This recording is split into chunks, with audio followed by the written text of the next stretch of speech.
all the stuff that were in place and what you observed and what's happening with the teams as you see them now. Obviously, you have a wealth of experience to bring to the table in terms of how to move things forward. Obviously, as we saw, we're all in this together, as I say, and then the wealth of experience that we all have combined to be put together. Where do you see Sierra Leone Football League, the Premier League, in the next 5 years? Yes, in the next 5 years, yes, we'll be in a different level. Yeah, we'll be in a very good level to compete with other great nations. But for now, it's an opportunity for us to rebrand and build our foundation, bring everybody back on board and see how we can put structures together that will have that continuity and how we can sustain what is going on right now. That's the problem. But for the next 5 years, I know for sure if the government is ready to support football, the fans are ready to support football, the stakeholders are ready for football to play in the country. I know in the next 5 years, the sky will be our limit. That's awesome.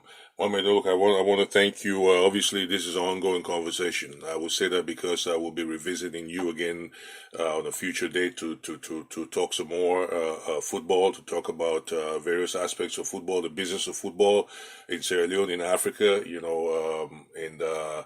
I look forward to some future conversations with you. But in the meantime, I want to thank you for taking your time out to talk to me here at the Africa Sports Report podcast, and I appreciate you very much for coming on. Thank you very much. It's a pleasure having me. Definitely. Zagadat. It's ever easy. Are you ready? Kill beats, let's go.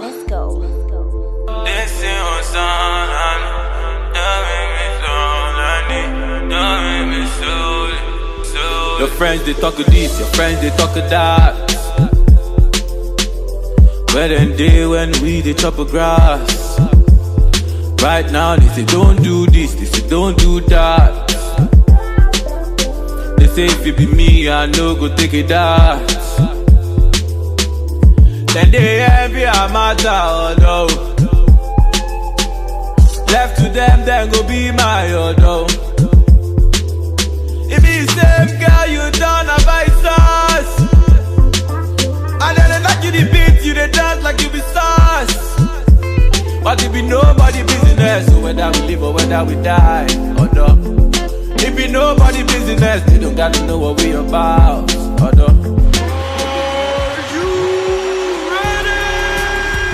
Get ready for the ultimate showdown as ACYSD and YSM presents the biggest inter-school sporting festival in Abuja. The 2019 School Games, Spirit of Niger.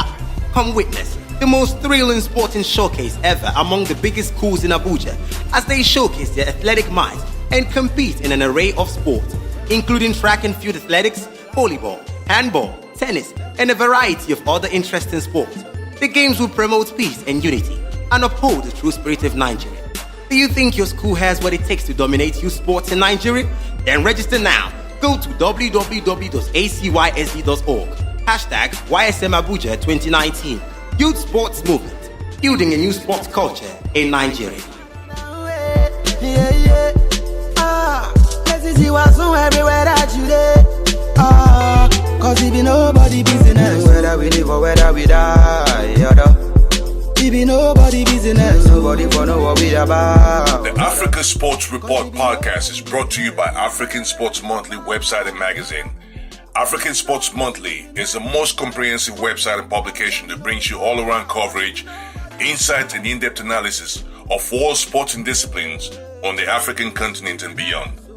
Visit us at www.africansportsmonthly.com, and that is www.africansportsmonthly.com. You can listen to this podcast on the African Sports Monthly website or on any of the following global platforms: iHeartRadio, iTunes, Spotify, and the Google Play Music Store by typing in keywords African Sports Report. That again is Africa Sports Report. Nobody business, whether we live or live we about? It be nobody business. Whether we live or Hello and welcome to the African Sports Report. I'm your host Leslie Koroma. I am with CAF Media expert and football aficionado, Mr. Collins Okinyo from Nairobi, Kenya, again this morning. Good morning, Collins. Good morning to you, Leslie, and I hope you're well. And yes, I'm very glad to have this time again in the podcast, basically sharing these important topics that also affect African sport and Major League Football. Yes, absolutely. We want to talk about trends in football globally and how Africa gets on track with that and keep pace with the rest of the world. Yeah. We know obviously there are a number of things out there that I would say were lacking in not because of what we thought, but because I would say it's either it's a number of things. You know, we're not going to try to point fingers or blame here. You know, because I mean that's we've been doing that for the longest, right? Definitely. Yes. So what we want to look at is to point these things out and try to find ways through which we can encourage our people across the continent to look at these issues and try to take into consideration as to how to build or to integrate sports and football in particular, which is the most popular sport on the continent, as part of our economic engine for each nation, and then for Africa collectively. Yeah, that's it, definitely. Yes. So let's. What do you think? Well, in your opinion, obviously you got your pulse, your hand on the pulse of things out there, and there are a number of things happening in the industry right now.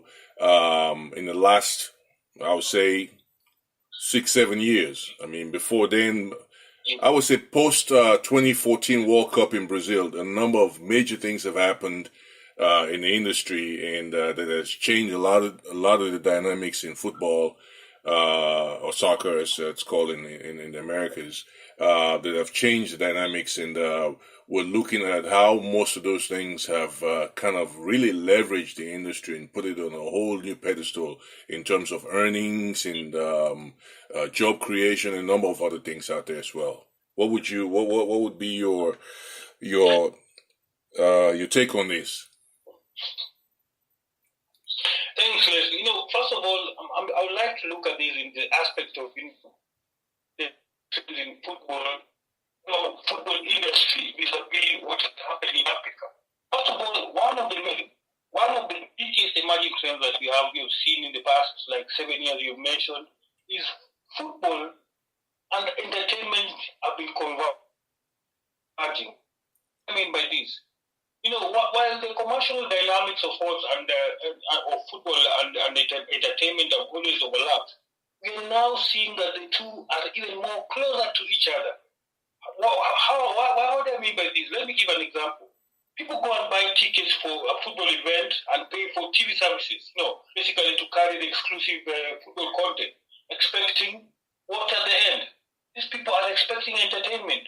So if they are not, then they'll be basically a boat whereby the feet and the wallet are basically. That's why soon, we'll be seeing a followed media, media partners and sponsors seeking other opportunities. That is why I'm feeling that football and entertainment have become much closer. How was football was treated as basically just another game, but now the aspect has changed in terms of entertainment and the commercial success and aspects about it, because football entertainment events are increasingly being staged. If you look at them, they are being staged everywhere, and as a way to enhance the overall experience and get the extended length of the growth. That is why we have